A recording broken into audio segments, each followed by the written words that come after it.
Dans ces centaines de tiroirs et ces milliers de livres d'archives de la Croix-Rouge de Moscou se cachent peut-être autant de passeports israéliens, ou du moins de quoi l'obtenir pour ces Russes aux origines juives comme Inessa, 66 ans.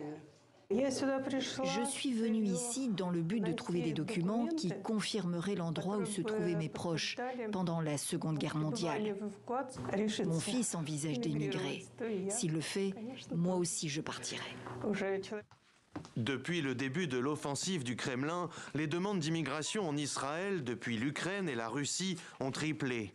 Et l'annonce de la mobilisation partielle a provoqué une nouvelle vague d'exil. Ces derniers mois ont ouvert à Moscou 5 agences privées facilitant les démarches pour émigrer en Israël. Le nombre de demandes de référence a beaucoup augmenté. Chez mes confrères aussi. Il y a beaucoup de gens qui souhaitent émigrer de Russie. Il s'agit plutôt de femmes de 50, 60 ans qui s'inquiètent de voir leur fils de 20, 25 ans rejoindre l'armée.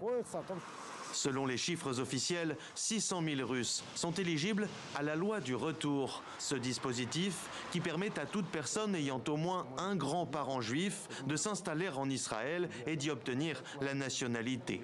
Une aliyah, comme on l'appelle, motivée par le désaccord avec la guerre menée par le Kremlin et la peur de l'avenir en Russie. Il s'avère que je suis comme mon grand-père qui aimait pourtant sa patrie. Après des années, je deviens un réfugié dans mon pays. Quant à mon fils de 17 ans, il a vu sa vie brisée le 24 février.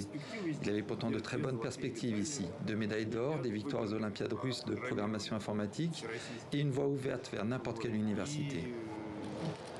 Pour l'économie israélienne, l'arrivée de milliers d'hommes plutôt jeunes et de familles issues des classes moyennes avec un niveau élevé de formation professionnelle est une aubaine. Avigdor Lieberman, le ministre des Finances, lui-même originaire de l'ex-URSS, a ainsi récemment proposé que la loi du retour puisse s'appliquer en remontant l'arbre généalogique des candidats russes jusqu'aux arrière-grands-parents.